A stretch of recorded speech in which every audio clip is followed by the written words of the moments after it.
I get up, time is barely on our side. I don't wanna waste what's left. आज के दिन हम करेंगे स्कैपुलर रीजन की मार्किंग। ये भी एक इम्पॉर्टेंट चैप्टर है, सो लेट्स गो। सबसे पहले आ जाती है मसल्स। मसल्स तो आपने स्नेल से करनी है सारी की सारी। पूछते हैं कौन सी चीज़ें हैं जो under the cover of deltoid हैं, तो हमें इन सारी हेडिंग्स के साथ इनका नाम आना चाहिए।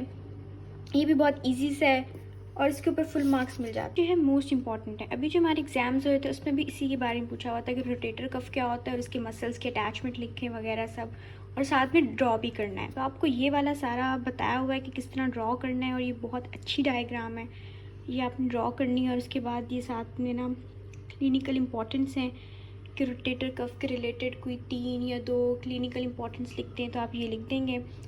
और आपको ये रोटेटर कफ वाला क्वेश्चन बहुत अच्छे से आना चाहिए, अभी भी हमारे प्रॉफ के क्वेश्चन में यही पूछा गया है। और ये बताया हुआ है कि रोटेटर कफ क्या होता है, इसकी आपको पता होना चाहिए डेफिनेशन, और कौन कौन सी 4 मसल्स जो हैं इसके साथ अटैच होती हैं, और इसकी क्लिनिकल इंपॉर्टेंस क्या होती है कि कहाँ से इसकी डिसलोकेशन होती है, कौन सी साइड जो होती है ना वो कॉमन होती है जहाँ पे डिसलोकेशन हो सकती है।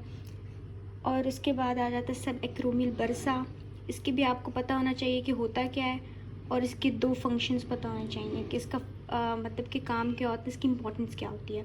तो ये तो हो गया रोटेटर कफ। उसके बाद आ जाती हैं स्पेसेस। एनाटॉमी में हमेशा ये होता है अगर आपको डायग्राम अच्छे से आती है ना कि कैसी बनी हुई है, तो उसके बाद आप जो रिलेशंस होते हैं ना सारे स्पेसेस के रिलेशन और उसके जो कंटेंट हैं वो आपको ना आराम से आ जाते होते हैं। तो अगर आप ये डायग्राम अच्छे से याद कर लेते हैं और समझ लेते हैं तो आपके लिए स्पेसेस वाला टॉपिक जो मोस्ट इंपॉर्टेंट है आराम से हो जाएगा। आता है एनास्टोमोस अराउंड स्कैपुला। अगर आप पास से पर उठा के देखें ना तो हमेशा रिपीट होता है और रिपीटेड है, और मुझे लगता है कि आगे भी इसके आने के बहुत चांसेस हैं। ये है इसकी डायग्राम। इसको ना एक क्वेश्चन आता होता है एनास्टोमोस अराउंड स्कैपुला बताएं अलॉन्ग विद द डायग्राम। तो आप ये डायग्राम बनाते हो और बताते हो कि सारा, अगर आपको ये डायग्राम अच्छे से आती है तो बाकी आप ये anastomose over the acromial process और anastomose around the body of the scapula, तो आप ये दोनों पार्ट चीज़ें जो हैं खुद से ही लिख लोगे अगर आपको ये डायग्राम अच्छे से बनानी आती है तो। हाँ, तो इस चैप्टर के 3 मोस्ट इंपॉर्टेंट क्वेश्चंस हैं, एक रोटेटर कफ वाला, दूसरा स्पेसेस वाला, और तीसरा ये स्कैपुलर रीजन का एनास्टोमोस।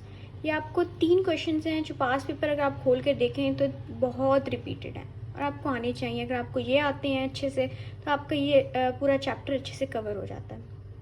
तो भाई जो पिंक बॉक्सेस हैं ये तो मैंने आपको पिछली वीडियो में भी बताया था कि आपको अच्छे से रीड करने हैं और अच्छे से आप लोगों ने इसको खोल के पी लेना है। मतलब आपको आने चाहिए, हर चैप्टर में ये होते हैं पिंक बॉक्सेस और आपको अच्छे से आने चाहिए।